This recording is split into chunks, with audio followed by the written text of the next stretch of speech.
परम शांति। धरती पर 4 युग होता है। धरती पर सतयुग, त्रेता, द्वापर, कलयुग, 4 युग पूरा होने पर अर्ध प्रलय होता है। तो जो अर्ध प्रलय होता है उसमें जो भगवान विष्णु के अवतार होते हैं, क्योंकि ये ब्रह्मांड ब्रह्मा द्वारा सृजन, विष्णु द्वारा पालना और शंकर द्वारा विनाश। तो परमात्मा निर्गुण निराकार, जिनको निराकार शिव भी कहते हैं, वो इस ब्रह्मांड के आदि शक्ति के द्वारा चलाता है। तो धरती पर उनके जो अवतार होते हैं, चाहे राम के, कृष्ण की तरह लोग मानते हैं ना कि विष्णु के अवतार थे, हनुमान को रुद्र अवतार कहते हैं। तो हनुमान को जो रुद्र अवतार भी, 11वां रुद्र अवतार भी कहते हैं। तो ऐसी तरह जो अवतार होते हैं, जब भी धर्मग्लानि के टाइम पर परमात्मा के अवतार होते हैं, तो सभी के साथ में देवी देवता भी आते हैं अवतार लेके। तो इन सभी देवी देवताओं की आत्माओं को अर्ध प्रलय में वो समाप्त नहीं होती। 4 युग पूरा होने पर अर्ध प्रलय होता है, उसमें वो समाप्त नहीं होती। वो पावरफुल आत्माएं होती, तो अच्छी आत्माएं होती हैं। तो धरती पर जब अर्ध प्रलय होता है तो वो दूसरे लोक में, बुबरू लोक में चली जाती है। ऐसी तरह जब पूरा धरती पर ऐसे 71 युगांतर होने पर एक मनवंतर होता है, तो मनुष्य सृष्टि का टाइम पूरा हो जाता है। तब पूरा धरती पर पूरा प्रलय होता है। तब ऐसी आत्माएं जो अवतार वाली आत्माएं, पावरफुल आत्माएं, जो विष्णु के अवतार है, रुद्र अवतार है, सभी आत्माएं पावरफुल है, वो सभी उसी टाइम भी वो बुबरू लोक से, भूलोक से बुबरू लोक में चली जाती हैं, फिर दोबारा आती हैं। कई आत्माएं तीसरे लोक में, चौथे लोक में भी चली जाती हैं। कई आत्माएं विष्णु लोक में भी चली जाती है। कई विष्णु के अवतार होते हैं तो विष्णु लोक में भी चले जाते हैं।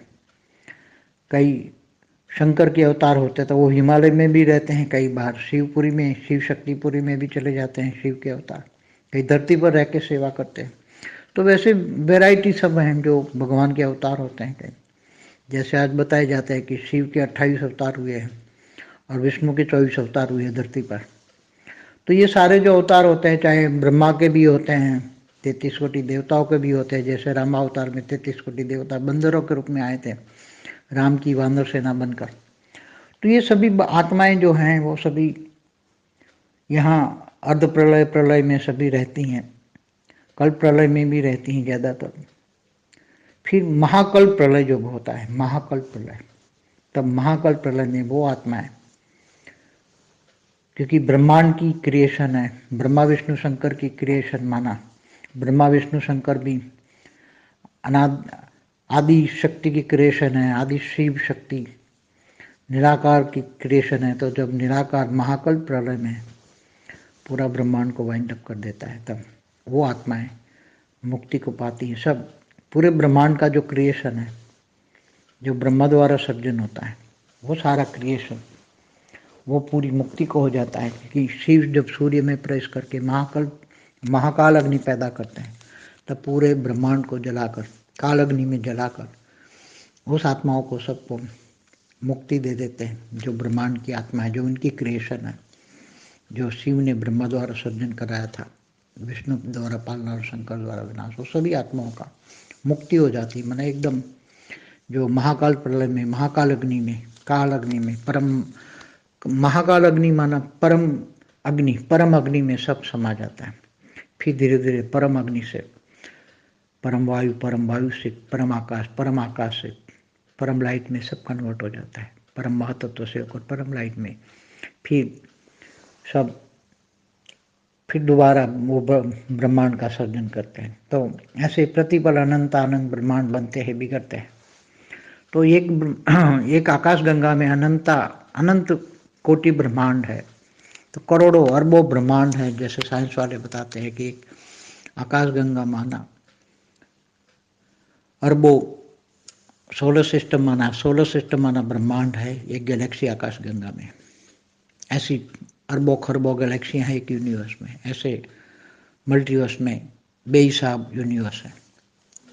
तो सभी बातें हमने कई वीडियो में बताई। मगर बाहर से आने वाली आत्माएं, जो दूर बाहर से आई हुई आत्माएं कोई है, कोई 1 कला से ज़्यादा पावर वाली आत्माएं, 2 कला, 3 कला, 4 कला, 5 कला की, 6 कला की, ऐसे पावरफुल आत्माएं अगर इस ब्रह्मांड में आई हैं, तो महाकल्प प्रलय में भी वो आत्मा की मुक्ति नहीं होती, वो जीवन मुक्ति में चली जाती हैं, तो वो आत्मा निराकार बन के वो दूसरे ब्रह्मांड में चली जाती हैं या गैलेक्सियों में चली जाती हैं, जो जहाँ से आए वो चले जाते हैं। मगर उसको पता ही लग जाता है कि महाकल्प प्रलय का समय हो गया है, ब्रह्मा का 100 साल होता है ब्रह्मांड की आयु, और ब्रह्मा की एक दिन बराबर धरती पर 1000 चतुर्युग होते हैं। तो ऐसे अर्ध प्रलय, प्रलय, कल्प प्रलय, तो ब्रह्मा के 100 साल पूरा होने पर ऐसी पावरफुल आत्माएं, अगर कोई धरती पर भी फंस गई है, मनुष्य बन गई पावरफुल दूसरे गैलेक्सी यूनिवर्स या D1 D2 से आने वाली आत्माएं, तो वो आत्माओं की मुक्ति नहीं होती, वो जीवन मुक्ति बन के वो महाकाल प्रलय में भी वो निराकारी आत्मा बन के दूसरे जहाँ से आई वो चली जाती है, वो आत्मा उसकी मुक्ति नहीं होती। परम शांति।